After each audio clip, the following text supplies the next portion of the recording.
আমি 2013 সালে এই এলাকা থেকে বিতাড়িত হয়ে আমি মালিবাগ চৌধুরী পাড়া এখনও অবস্থান করতেছে, এখনও আসতে পারি না। আমি ব্যক্তিগত আমি মানিক গোলাম হোসেন মানিক তেজগাঁ বৃহত্তর তেজগাঁ ছাত্রদলের প্রেসিডেন্ট ছিলাম এবং এই এলাকা বিএনপি 35 বছর থেকে আমি ছাত্র রাজনীতি থেকে সক্রিয় বিএনপি রাজনীতি তেজগাঁ শিল্পাঞ্চল থানা করছি। আমি নিজেই তো নির্যাতিত, আমি ফ্যামিলি নিয়ে এলাকা থাকতে পারি না, আমার ছেলে মেয়ে নিয়ে এলাকা থাকতে পারি না। আমি 2013 সালে এই এলাকা থেকে বিতাড়িত হয়ে আমি মালিবাগ চৌধুরী পাড়া এখনও অবস্থান করতেছে, এখনও আসতে পারি না। এই জন্যই খুনি শেখ হাসিনা যাওয়ার পরও আমার ছেলে মেয়ে যেহেতু ওইখানে পড়ালেখা করে, সেই জন্য আমি এখানে এখন পর্যন্ত আসতে পারি না। আমি 32টা মামলার আসামি ছিলাম, এখনও আছি। আস্তে আস্তে ধীরে ধীরে মামলাগুলো উঠছে। আমাদের নেতা সাইফুল আলম নীরব 550টার মতো মামলা তিনি খেয়েছেন এই খুনি শেখ হাসিনার বিরুদ্ধে আন্দোলন করতে গিয়ে।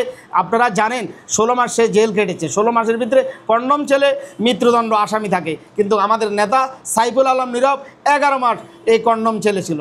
এতেই প্রমাণ হয় খুনি শেখ হাসিনা কেমন অত্যাচার করেছে, কেমন নির্যাতন করেছে। মামলা দিয়ে হামলা দিয়ে কোনোটা যে শেষ সেটা না, সব কিছুই তার মধ্য দিয়ে হয়েছে। আমরা নির্যাতিত হয়েছে, আমাদের নেতাকর্মী এখনও পঙ্গুত্ব বরণ করেছে।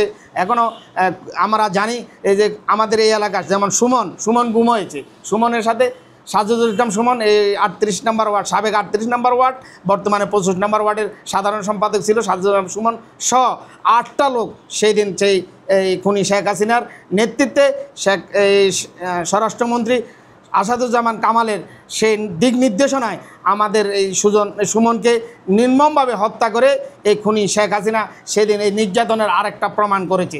এতেই প্রমাণ হয় খুনি শেখ হাসিনা কতটুকু অত্যাচারিত এবং নির্যাতিত। নীরব ভাই এই অঞ্চলকে আমাদের মাধ্যমে যেমন সাইফুল আলমের হাত ধরে অনেক নেতা সৃষ্টি, বিশেষ করে তেজগাঁ থেকে শুরু করে পুরো বাংলাদেশে, টেকনাফ থেকে তেঁতুলিয়া, রূপসা থেকে পাথরিয়া 2018 সালে সাইফুল আলম নীরব এই আসন থেকে নির্বাচন করেছিল। আগামীতেও আমি চাই সাইফুল আলম নীরব এই এলাকা থেকে নির্বাচন করবে এবং নির্বাচনে জয়লাভ করবে, এটাই আমার আশা। পাশাপাশি সাইফুল আলম নীরব এই এলাকা থেকে যেহেতু ছাত্র রাজনীতি শুরু, যুব রাজনীতি শুরু, বিএনপি করে, এখানে যেমন সাইফুল আলম নীরবের যেমন একটা ওয়াদা আছে, সেটা হলো সন্ত্রাসমুক্ত এই 12 নম্বর ওয়ার্ড মুক্ত করা, চাঁদাবাজ মুক্ত করা। বিশেষ করে এখানে উন্নয়নের অনেক কাজ আছে, সেগুলা সমাধান করবে সাইফুল আলম নীরব এই এলাকা নির্বাচিত হলে। আমরা অতীতে এই এলাকার স্থানীয় কোনো এমপি পাইনি, এমপি পেয়েছি, হাওলাতপুরে আনতে হয়েছে, হয়তো মহাখালীতে আনতে হয়েছে, হয়তো বিভিন্ন ডিস্ট্রিক্টে আনতে হয়েছে। এবারে প্রথম আমি মনে করি গত 18 সালের নির্বাচনে তো আমাদেরকে ওই শেখ হাসিনা অর্থাৎ এই এলাকার সাবেক স্বরাষ্ট্রমন্ত্রী আসাদুজ্জামান কামাল এই এলাকা সাইফুল আলম নীরবকে নির্বাচিত হতে দেয়নি।